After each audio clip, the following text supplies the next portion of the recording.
In 1997, Spring Grove is 145 years old and is considered the first permanent Norwegian settlement in Minnesota. Also in 97, Spring Grove is celebrating its 10th homecoming. Why, you may ask, does Spring Grove celebrate a homecoming every 10 years? Well, when the early settlers came to Spring Grove, many of them either came with their parents or siblings, or as young married couples, or even as single men and women from Norwegian settlements in Wisconsin, Illinois, or even directly from Norway. They left these places due to large families and not enough farmland to go around. The next generation here found the same occurrence, not enough land to go around in Spring Grove. And so many of them moved out west to the Dakota Territories, to Montana and other places. And so the idea of a homecoming was born, namely to invite these families and their descendants back home for a big reunion. This idea has faithfully been carried out since 1907. In January of 1907, there appeared an article in the Spring Grove Herald. How about a celebration? It's now over 50 years since Spring Grove came into existence, and wouldn't it be a fitting event to celebrate by having a homecoming week? Let us extend a hearty invitation to all old residents, friends, and neighbors to be present with us for a week in a great family reunion. We could extend to them the hospitality of our city and homes and entertain them with speakers, bands, choirs, and baseball games.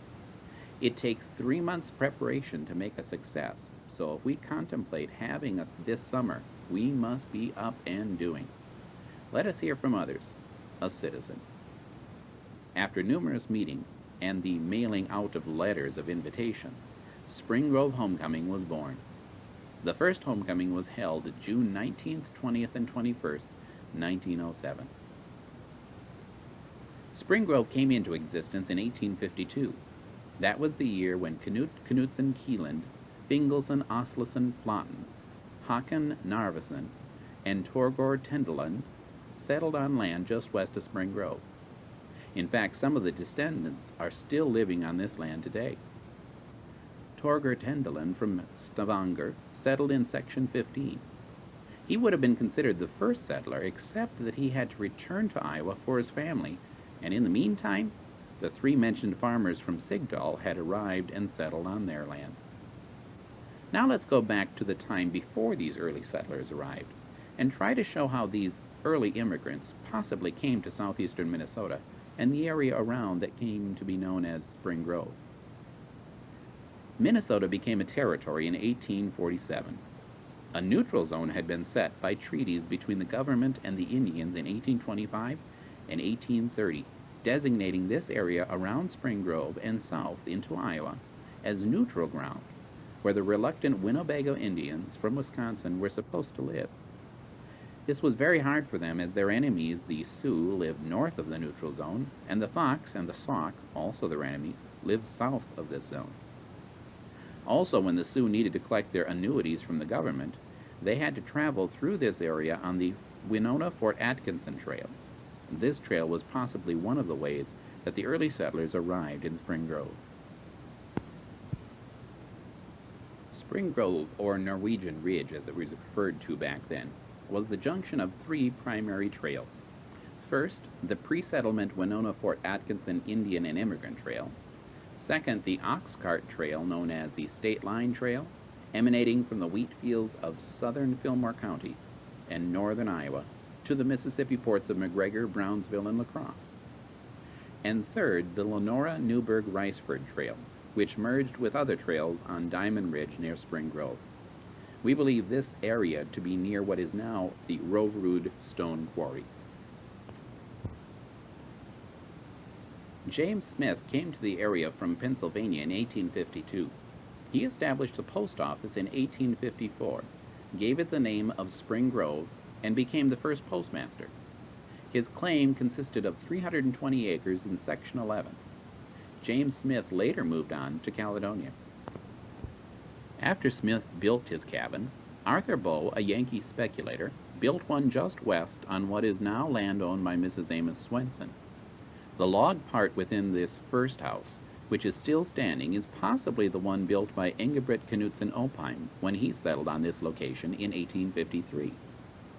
In 1856, Embrich Opheim became the second postmaster and moved the post office then to his cabin. Later, Mr. and Mrs. Ole Stensrud became the owners, later selling to their son-in-law, Ingvald Muller, who came to Spring Grove in 1864 and married Carrie Stensrud in 1865. Ole Stensrud had one of the first blacksmith shops in Spring Grove. Ole was on the west end of Spring Grove, and Ole Stenroden had a blacksmith shop on the east end. Another land speculator was John Vale, who claimed a large amount of land, then sold his preemption rights to first settlers. During the summer of 1852, the settlement of the town was rapid. Spring Grove was built along the Territorial Road, and this road ran on the north side of our city park and exited on the north side of the swimming pool. Bear in mind now, when we say the town, this is all of Spring Grove Township. The town of Spring Grove was not yet incorporated until an election was held in December 17, 1889. Mons Flodiger is considered to be the founder of Spring Grove. He arrived in 1859 and became its most active and leading citizen. He opened a general store which his family instituted for 107 years. When Mr. Flodiger came here in 1859, 2 hotels were the primary businesses. One was owned by Robert McCormick, known as the Stage House, and the other by Joseph G. and Pauline Prentice. Joseph had leased his hotel from William Hinckley, a Yankee from Connecticut. An early history of Houston County described Hinckley as a dealer in wines and whiskeys, which in those days meant whiskey straight. His supply of whiskey was kept in a compartment near the foot of his bed.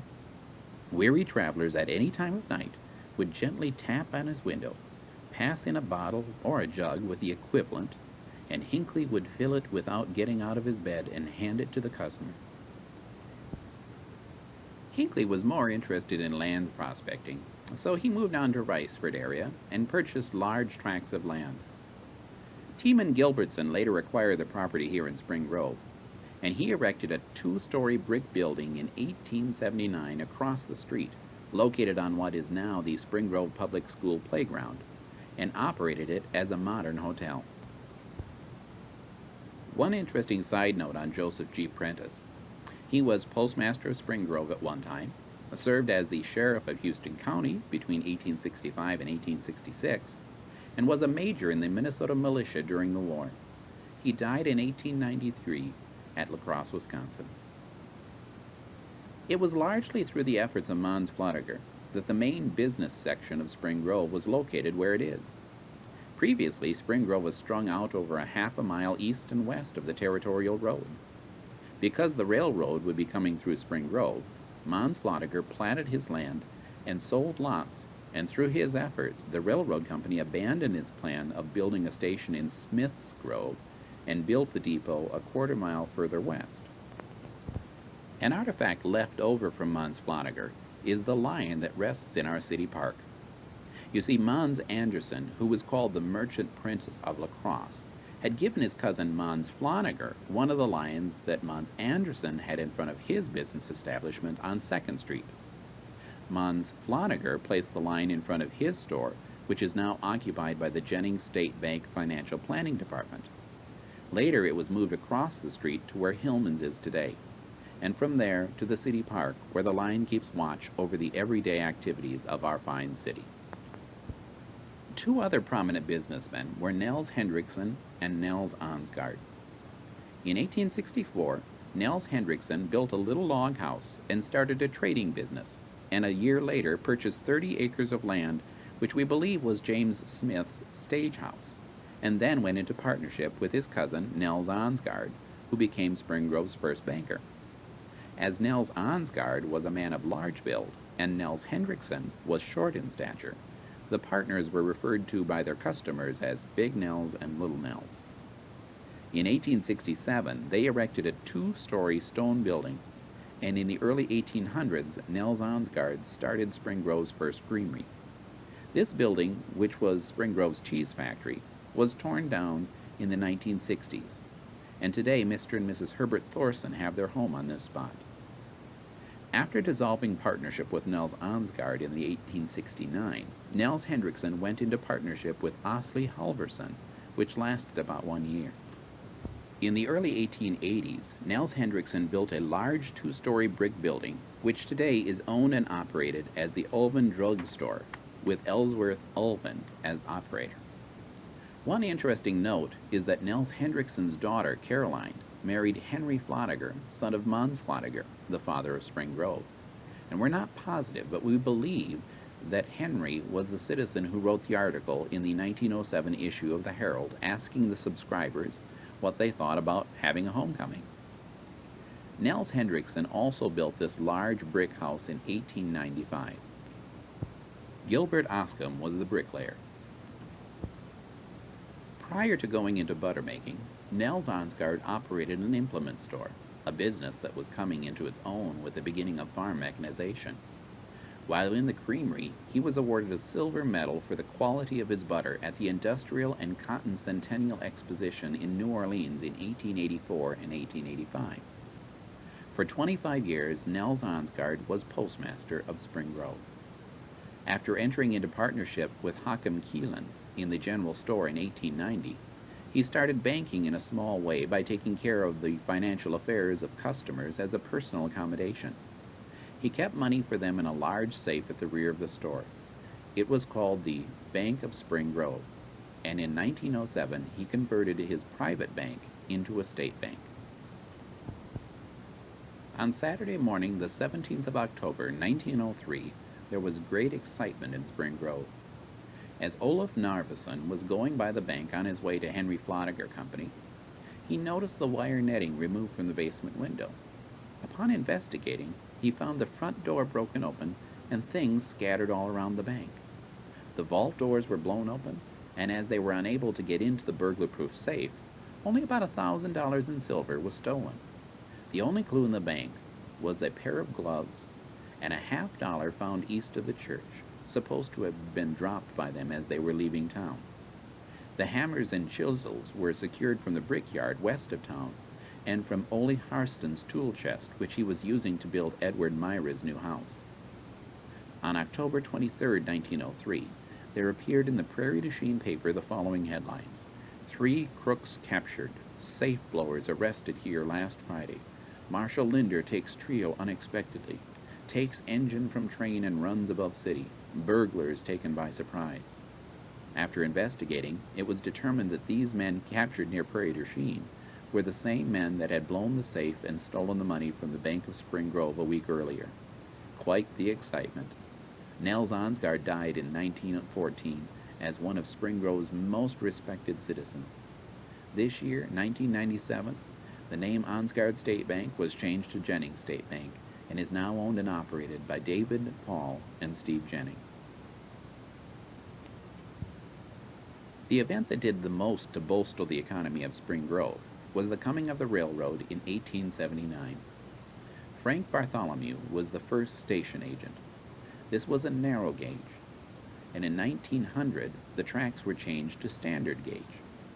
Farmers no longer needed to haul produce to the river towns, and building materials coming by rail caused a building boom. Day Brothers of Decorah, Iowa, opened a lumber yard a week after the freight service started. A year later, they sold to James Vincent and Son. Lars Budal purchased the business. He later became judge of probate in Caledonia. He then sold the lumber yard to Narva Narveson and Martin Storley, and Narveson later sold his interest to Newhouse, Olson, and Storley. Prior to the opening of the line, the railroad company had built elevators and leased it to the McMichaels Grain Company of Brownsville, Minnesota. McMichaels Grain Company later operated elevators in most of the stations along the Reno-Preston branch. Several other elevators have been built in Spring Grove since that time. Two very important areas of the early immigrants' life, which are still important today, were the church and the school. The congregation of the Norwegian Evangelical Lutheran Church of Norwegian Ridge was organized on the 20th of June, 1855, at the home of Mr. and Mrs. Knut Knutson Keeland. The school, however, was another issue. Before schoolhouses were built, the schools were peripatetic. They were held in one site before moving on to another. As was the case in many instances during pioneers' days, the schools rotated from site to site, and the teachers followed. Cornelius Narveson, a relative of the Narvesons of Spring Grove,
school became known as the Storley School.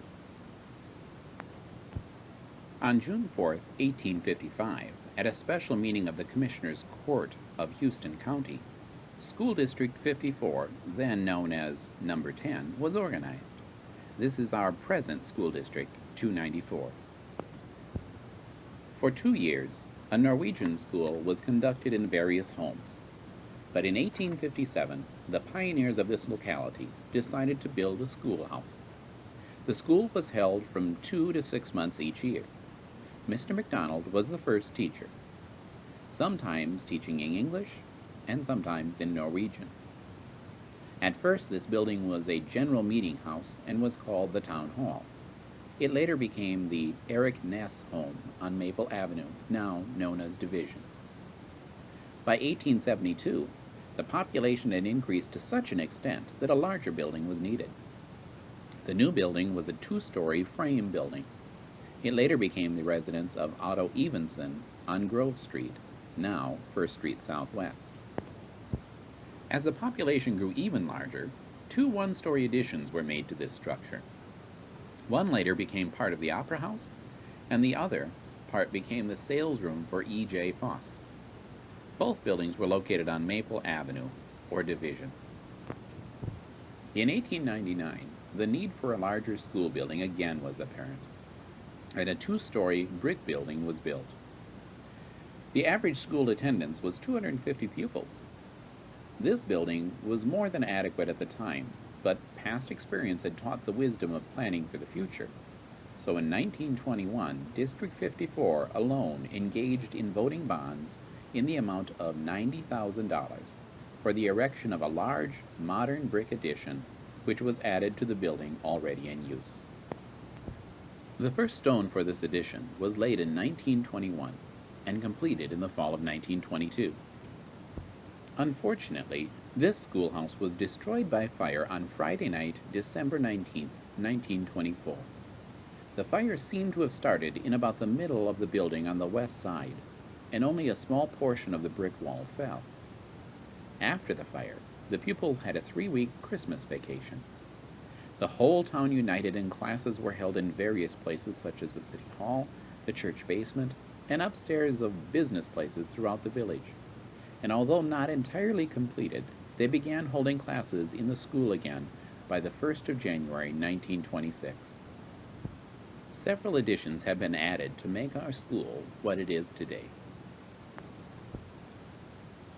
Many might be surprised to know that Spring Grove once had a brewery. In the early 1860s, a man by the name of J.P. Myrie, his son Christian Edward Myrie, married Rebecca Muller, daughter of Mr. and Mrs. Ingvald Muller. He built a brewery on a 22-acre lot which he had purchased from William Hinckley. This was land that Embrich Knudsen Opheim had first purchased from the government. The brewery produced around 15,000 gallons of beer a year. When Reverend Stirk S. Requi became the minister of the Spring Grove Norwegian Evangelical Lutheran Church, he waged a fearless and untiring war against the saloons and the selling of beer. As a result, years later, Timon Gilbertson purchased the property with the condition that the manufacturing of beer cease. The beer cellar used to age the beer is still intact after all these years and is a masterpiece of an arch roof made of stones and rocks. It's approximately 15 feet wide and 40 feet long, with 4 ventilating shafts, 1 in each corner. The Myries left Spring Grove and moved to Fessenden, North Dakota.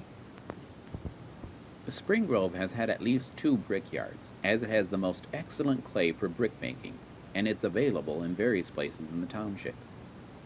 Spring Grove's Norwegian Evangelical Lutheran Church was constructed of bricks which were manufactured, we've been told, from the clay that was dug for the basement of the church. This venture stimulated Mr. J. Schneider to build a kiln and commence making bricks.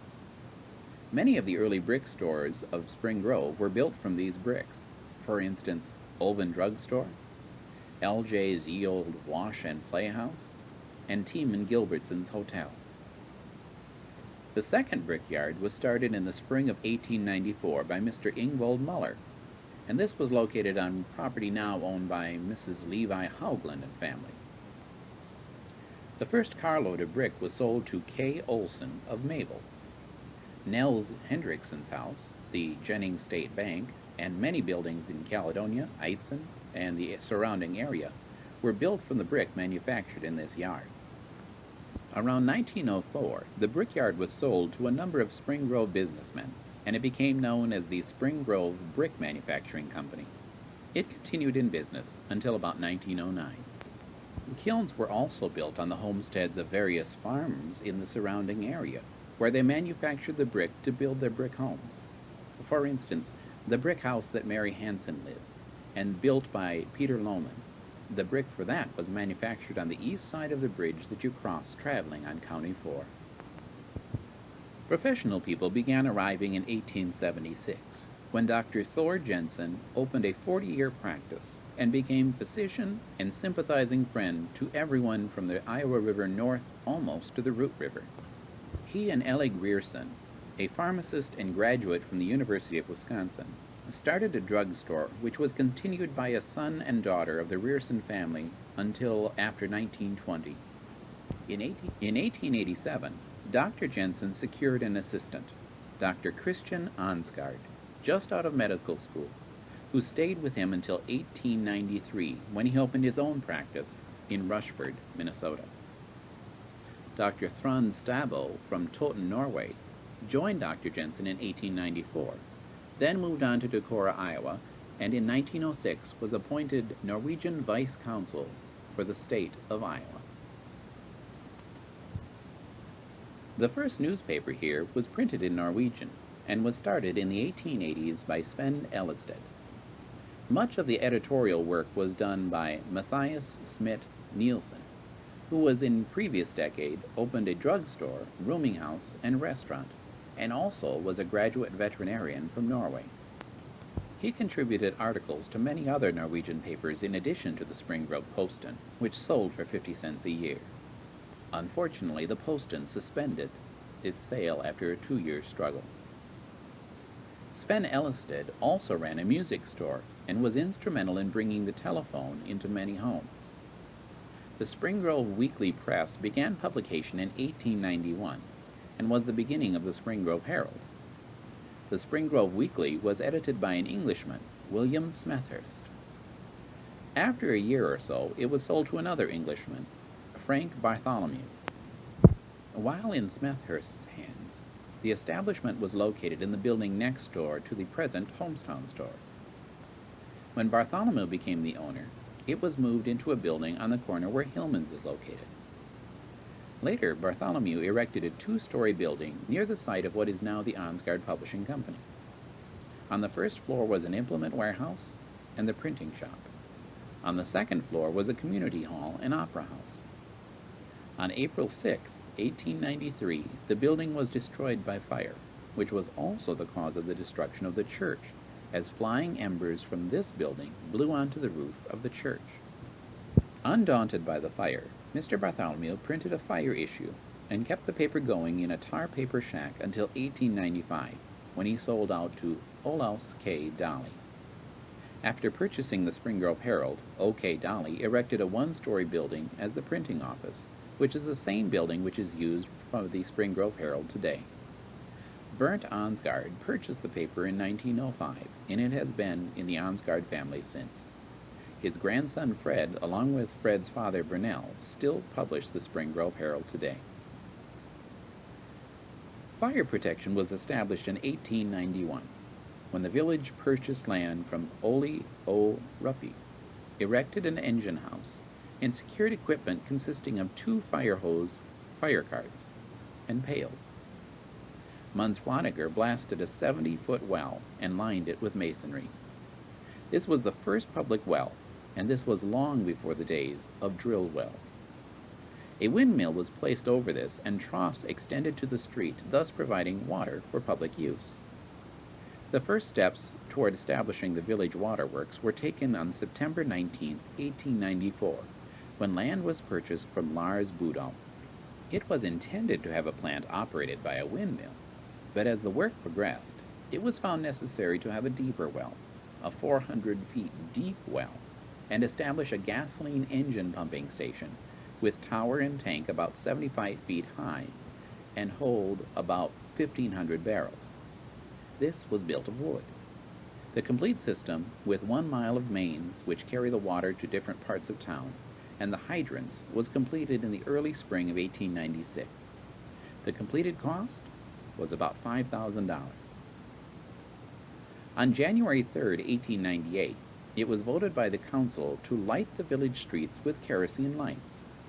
They tried without success to install an electric light plant, and all ideas were abandoned until about March 1912, when it was voted that bonds for a total of $7,500 were to be used to build the city hall, electric light plant, and extend the waterworks.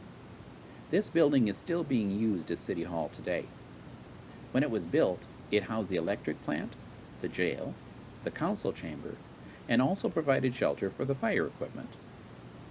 Also in 1912, a new city well was drilled. In 1915, a contract was made with the Root River Power and Light Company for electric service, which gave the town excellent light service for street, commercial, and residential purposes. Spring Grove is very proud of its public parks. Today, we have 3. The oldest one is the City Park, or the Viking Memorial Park. The eastern part of this park was presented to the village by the Norwegian Evangelical Lutheran Church.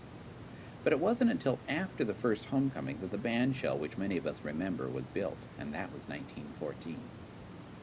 The western part of what is now the park had several buildings located on it then.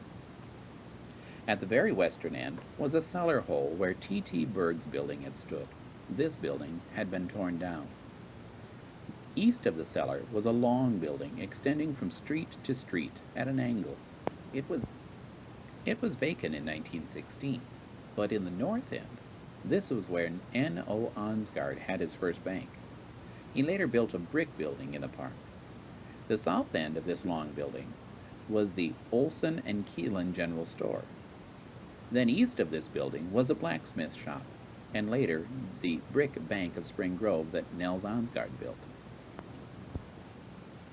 In the spring of 1916, Reverend Alfred O. Johnson and Albert Holland appeared before the City Council representing the Church Auxiliary Board, the young people society of the church, and presented a proposition by which that body agreed to present the village with $3,400 toward purchasing these lots, removing the buildings, filling up the holes, and converting the entire triangle into a park. The proposition was accepted, and the buildings removed and the ground leveled, and thus a beautiful city park we have today. Spring Grove certainly did have a varied past, and although there are 2 more parks and more churches and more people and more events to go through, We hope that this has given just a little bit of understanding to you of what it was like in the good old days. We hope that you also will never forget, that you'll never know who you are until you know from whence you came. So, until the next film, good day.